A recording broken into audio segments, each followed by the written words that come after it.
Ақтау қаласының жағалауын абаттандыру бұл NCOC компаниясының SIP бағдарламасы шеңберінде жүзеге асырылған бірегей жоба. Бұл ауқымды жоба Жеңіс саябағын абаттандыруды және 100 жасанды құрма ағашы орнатылған 14-ші және 15-ші ықшам аудандарын бойлай жағалауды абаттандыруды, сондай-ақ 4-ші ықшам ауданынан 1-ші ықшам ауданына дейін жартас жолы құрылысын қамтиды.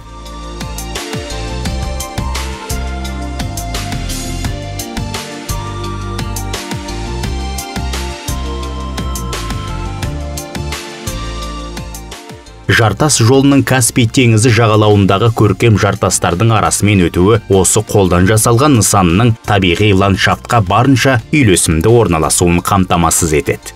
Жартас жолының 1,5 шақырым бойында көру алаңдары мен демалыс орындары, сонымен қатар үлкен үңгір мен 3 модульдік пирс орналасқан.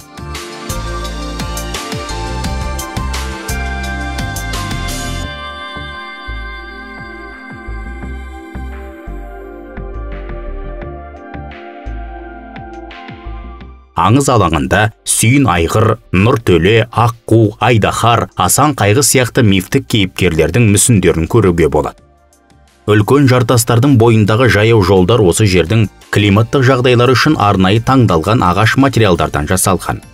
Жартасты жолмен жаяу жүріп, пирстер мен гроттарды тамашалап, соқпа толқындар дыбысын тыңдауға тек Ақтау қаласының тұрғындары ғана емес, көптеген қала қонақтары да келеді.